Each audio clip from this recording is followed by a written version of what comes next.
de la crisis que estamos viviendo. Huracanes, terremotos, incendios, pandemia. Necesitamos un mensaje a nuestro corazón. Ministerio al pequeño rebaño. Reciban un saludo de parte de su amigo el pastor Miguel Tirado. Hoy vamos a dialogar la segunda parte del capítulo 17 del libro El deseado de todas las gentes. Este capítulo se titula Nicodemo y está basado en el relato de Juan capítulo 3 versos 1 al 17. Y me acompaña el pastor Orlando González. Les invito a orar. Eterno y buen Padre, una vez más abrimos nuestro corazón a ti para recibir el toque de tu Espíritu Santo. Trae a nosotros sabiduría, entendimiento y comprensión del mensaje de hoy. En el nombre de Jesús. Amén. En nuestro capítulo anterior mencionamos el encuentro de Nicodemo con Jesús. Y mencionamos cómo Jesús le contesta a Nicodemo lo que realmente él necesitaba escuchar, que necesitaba nacer de nuevo para poder ver el reino de Dios. Ahora, es imposible para las mentes finitas comprender la obra de la redención. Su misterio supera el conocimiento humano. Sin embargo, el que pasa de muerte a vida comprende que es una realidad divina. Podemos conocer aquí por experiencia personal el comienzo de la redención. Sus resultados alcanzan hasta las edades eternas. Mientras Jesús estaba hablando, algunos rayos de la verdad penetraron en la mente del príncipe. La suavizadora y subyugadora influencia del Espíritu Santo impresionó su corazón. Sin embargo, él no comprendía plenamente las palabras del Salvador. No le impresionaba tanto la necesidad del nuevo nacimiento como la manera en que se verificaba. Dijo con admiración, ¿cómo puede esto hacerse? Jesús le contestó, ¿tú eres el maestro de Israel y no sabes esto? Por cierto, que un hombre encargado de la instrucción religiosa del pueblo no debía ignorar las verdades tan importantes. La palabra de Jesús implicaban que en vez de sentirse irritado por las claras palabras de la verdad, Nicodemo debiera haber tenido una muy humilde opinión de sí mismo y por causa de su ignorancia espiritual. Sin embargo, Cristo habló con tan solemne dignidad y sus miradas y su tono expresaba un ferviente amor que Nicodemo no se ofendió al cerciorarse de su humillante condición. Pero mientras Jesús explicaba que su misión en la tierra consistía en establecer un reino espiritual en vez de temporal, su oyente quedó perturbado. En vista de esto, Jesús añadió, si os he dicho cosas terrenas y no creéis, ¿cómo creeréis si os dijere las celestiales? Si Nicodemo no podía recibir las enseñanzas de Cristo que ilustraban la obra de la gracia en el corazón, ¿cómo podría comprender la naturaleza de su glorioso reino celestial? Si no discernía la naturaleza de la obra de Cristo en la tierra, no podría comprender su obra en el cielo. Los judíos, a quienes Jesús había echado del templo, aseveraban ser hijos de Abraham, pero huyeron de la presencia del Salvador, porque no podían soportar la gloria de Dios que se manifestaba en él. Así dieron evidencia de que no estaban preparados por la gracia de Dios para participar en los ritos sagrados del templo. Eran celosos para mantener una apariencia de santidad, pero descuidaban la santidad del corazón. Mientras que eran muy quisquillosos en cuanto a la letra de la ley, estaban violando constantemente su espíritu. Necesitaban grandemente ese mismo cambio que Cristo había estado explicando a Nicodemo, un nuevo nacimiento moral, una purificación del pecado y una renovación del conocimiento y de la santidad. No tenía excusa la ceguera de Israel en cuanto a la regeneración. Bajo la inspiración del Espíritu Santo, Isaías había escrito: todos nosotros somos como suciedad, y todas nuestras justicias como trapo de inmundicia. David había orado: crea en mí, oh Dios, un corazón limpio y renueva un espíritu recto dentro de mí.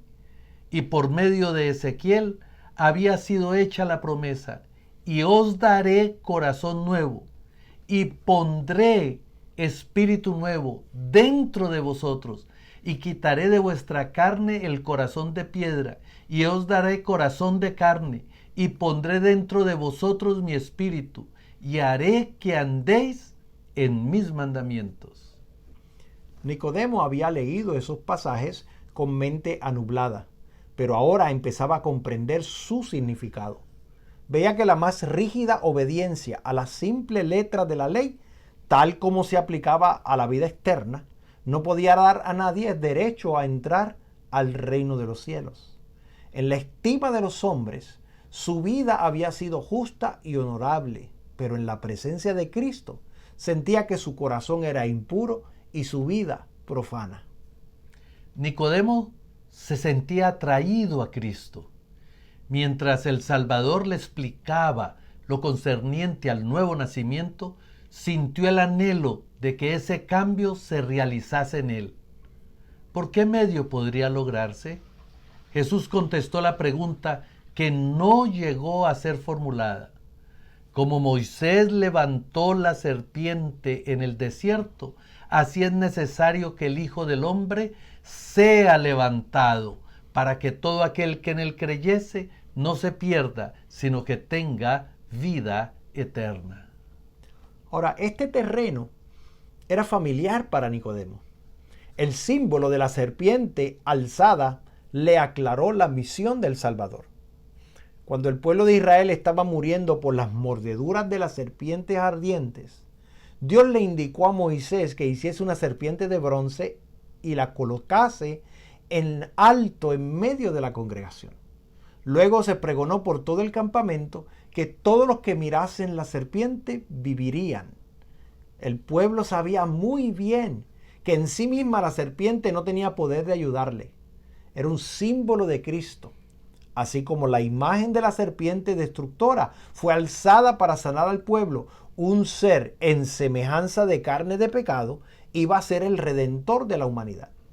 Muchos de los israelitas consideraban que el ceremonial de los sacrificios tenía virtud en sí mismo para libertarlos del pecado. Dios deseaba enseñarles que no tenían más valor que la serpiente de bronce.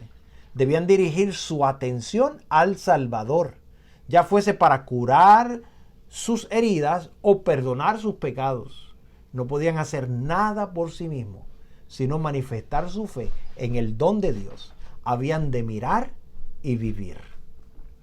Los que habían sido mordidos por la serpiente podían haberse demorado en mirar, podrían haber puesto en duda la eficacia del símbolo de bronce, podrían haber pedido una explicación científica, pero no se dio explicación alguna. Debían aceptar la palabra de Dios que les era dirigida por Moisés. El negarse a mirar era perecer. No es mediante controversias y discusiones como se ilumina el alma. Debemos mirar y vivir. Nicodemo recibió la lección y se la llevó consigo. Escudriñó las Escrituras de una manera nueva, no para discutir una teoría, sino para recibir vida para el alma. Empezó a ver el reino de los cielos cuando se sometió a la dirección del Espíritu Santo. Hay hoy día miles que necesitan aprender la misma verdad que fue enseñada a Nicodemo por la serpiente levantada. Confían en que su obediencia a la ley de Dios lo recomienda a su favor. Cuando se les invita a mirar a Jesús y a creer que Él los salva únicamente por su gracia, exclaman: ¿cómo puede esto hacerse? Como Nicodemo, debemos estar dispuestos a entrar en la vida de la misma manera que el primero de los pecadores. Fuera de Cristo, no hay otro nombre debajo del cielo dado a los hombres en que podamos ser salvos. Por la fe recibimos la gracia de Dios, pero la fe no es nuestro Salvador. No nos ganamos nada. Es la mano por la cual nos asimos de Cristo y nos apropiamos de sus méritos. El remedio por el pecado. Ni siquiera podemos arrepentirnos sin la ayuda del Espíritu de Dios. La Escritura dice de Cristo: a este ha Dios ensalzado con su diestra por príncipe y salvador, para dar a Israel arrepentimiento y remisión de pecados. El arrepentimiento proviene de Cristo tan ciertamente como el perdón. ¿Cómo hemos de salvarnos entonces? Como Moisés levantó la serpiente en el desierto, así también el Hijo del Hombre ha sido levantado, y todos los que han sido engañados y mordidos por la serpiente pueden mirar y vivir. He aquí el Cordero de Dios que quita el pecado del mundo. La luz que resplandece de la cruz revela el amor de Dios. Su amor nos atrae a Él. Si no resistimos esta atracción, seremos conducidos al pie de la cruz arrepentidos por los pecados que crucificaron al Salvador. Entonces, el Espíritu de Dios produce por medio de la fe una nueva vida en el alma. Los pensamientos y los deseos se sujetan en obediencia a la voluntad de Cristo. El corazón y la mente son creados de nuevo a la imagen de aquel que obra en nosotros para someter todas las cosas en sí. Entonces, la ley de Dios queda escrita en la mente y el corazón, y podemos decir con Cristo: el hacer tu voluntad, Dios mío, hame agradado. En la entrevista con Nicodemo, Jesús reveló el plan de la salvación y su misión en el mundo. En ninguno de sus discursos subsiguientes explicó tan plenamente, paso a paso, la obra que debe hacerse en el corazón de cuantos quieran heredar el reino de los cielos. En el mismo principio de su ministerio, presentó la verdad a un miembro del Sanedrín, a la mente mejor dispuesta para recibirla, a un hombre designado para ser el maestro del pueblo. Pero los dirigentes de Israel no recibieron gustosamente la luz. Nicodemo ocultó la verdad en su corazón y durante 3 años hubo muy poco fruto aparente. Pero Jesús conocía el suelo en el cual había arrojado la semilla. Las palabras pronunciadas de noche a un solo oyente en la montaña solitaria no se perdieron. Por un tiempo, Nicodemo no reconoció públicamente a Cristo, pero estudió su vida y meditó sus enseñanzas. En los concilios del Sanedrín estorbó repetidas veces los planes que los sacerdotes hacían para destruirle. Cuando por fin Jesús fue alzado en la cruz, Nicodemo recordó la enseñanza que recibiera en el monte de las Olivas. Como Moisés levantó la serpiente en el desierto, así es necesario que el Hijo del Hombre sea levantado, para que todo aquel que en él creyere no se pierda, sino que tenga vida eterna. La luz de aquella entrevista secreta iluminó la cruz del Calvario y Nicodemo vio en Jesús el Redentor del mundo. Después de la ascensión del Señor, cuando los discípulos fueron dispersados por la persecución, Nicodemo se adelantó osadamente. Dedicó sus riquezas a sostener la tierna iglesia que los judíos esperaban ver desaparecer a la muerte de Cristo.